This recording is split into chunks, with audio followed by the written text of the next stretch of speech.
This is lecture 8D, the final part in this lecture. So we've got the Roman Republic established, and the Roman Republic seems to be functioning well because it's conquering lots of territory and it's really becoming dominant in the Mediterranean, and it's got a good organization. But there were some serious internal conflicts with the Roman Republic that ultimately undermined it and caused it to collapse as a republic. And the central part of this was that there were large landowners. The patricians owned these huge swaths of land, these big estates, latifundia, and they were often worked by slaves. And they were enormously wealthy, and they generally tried to make the laws so the patricians could avoid paying taxes.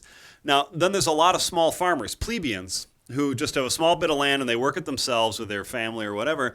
Now, plebeians had to pay taxes, and plebeians also had to serve in the military, and plebeians are sort of a big part of the agricultural economy. Well, the plebeians are cut out of power. Patricians are the only ones who are eligible for the Senate, and so there's a lot of tension there. The plebeians feel like they're being taxed and they're being expected to serve in the Roman legions, but they don't have any representation. No taxation without representation. So in 400 BCE, the plebeians actually go on strike. They actually leave Rome and say, well, if you're not going to give us some power, forget it. Well, the patricians then offer them, the plebeians get to elect one consul. But mostly the patricians remain in control because they control the Senate, which controls legislation. They have the other consul, etc. But the struggle between the patricians and the plebeians really erupts after the Punic Wars, because the Punic Wars made that conflict between the patricians and the plebeians much more egregious, right? And it did this for a couple of reasons. First of all, the Punic Wars required huge numbers of Roman legions to be in the field for days, not days, decades. And so lots of plebeians had to go off and fight in the legions for 10 years or more, and they really hate that. But then what they find is when they're gone, their wives and their kids and stuff try to keep the farm going, but often they would go into debt and then they would lose the farm. So they go off and fight for 10 years or whatever in the legions, and they come home and they find out their family's been reduced to debt penury and they've lost their farm. Well, that, if that keeps happening over and over again, there's a lot of resentment building there. And often these farms that get closed down for debt, they wind up in the hands of patricians who just add them to their big estates. So you get this increasing animosity between the soldiers in the legions, who are the plebeians, and the patricians who are sending them off. Well, this comes to a head first in the 130s and 120s. A pair of brothers, the Gracchus brothers, actually rise to political prominence by promising land reform. They basically say we've got to break up the big estates, we've got to hand out the land to the plebeians again, we've got to reset the system because it's not working anymore. And they really began to put together a big movement with plebeians, with the poor, backing them, and they really begin to threaten the government. Well, the patricians decide this is too much, and so they actually have the Gracchus brothers assassinated. And they think that stops things, but it doesn't. The tensions just keep bubbling because the inequality keeps growing, because the plebeians are gradually sinking under debt and they're struggling to make it work, and the patricians are gradually buying up land, etc. Well, this finally comes to a head in the 80s when a patrician, a very wealthy patrician named Gaius Marius, decides he's going to use the resentment of the plebeians to try to gain a lot of political power in Rome. And so he begins to stir up the resentment of the plebeians and say, we got to have land reform, etc.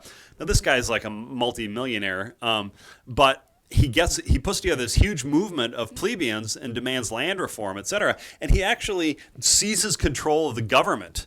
Gaius Marius, he leads an army and he goes off to Africa, and he sort of, when he comes back, he takes his army and he just takes over the government, right? And so in 87 he seizes control of Rome, and he's going to do this massive reform program, but he dies in 86.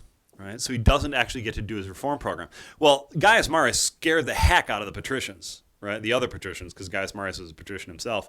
And so they decided they had to do something about it. So a patrician named Sulla seizes control of the government, and he sets up a dictatorship. He's just like, well, we're just going to shut down everything and to prevent this sort of plebeian uprising. And Sulla is basically this dictator from 86 to 78 BCE. And he executes everybody, who was sort of close to Gaius Marius.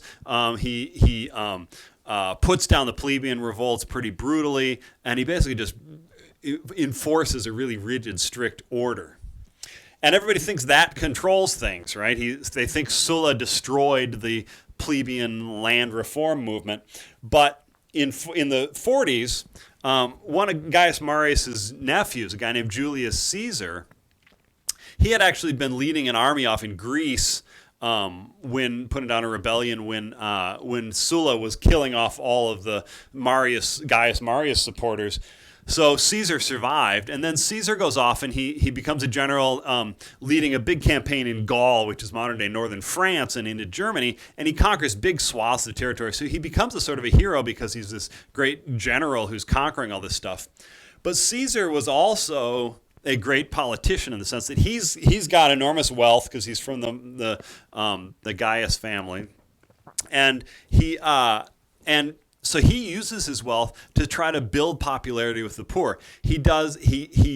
One common thing is that patricians will often host games. They'll like hire a bunch of gladiators and chariot racers and things like that, and they'll stage some games and free to the public. And so it's a good way to become really popular that way. He also, did a lot of charity work, and so he really begins to build a popular power base, and he wants power. So Caesar basically comes back and he decides to make himself a dictator. He marches his army in 46 BCE. He marches his army from northern Italy, crosses the Rubicon, which is the river that generals aren't allowed to cross the Rubicon. He crosses the Rubicon, which says he's in open rebellion. He marches on Rome and he takes over Rome in 46 BC. And he basically makes himself consul for life. He's becoming a dictator. And his popularity is so huge with the Roman plebeians, and his power with the military, his popularity with the military is so huge that the patricians really realize nothing is going to stop Caesar from being consul for life. This guy is going to rule forever. So in 44 BCE, a group of senators stab Caesar to death in the Senate, right?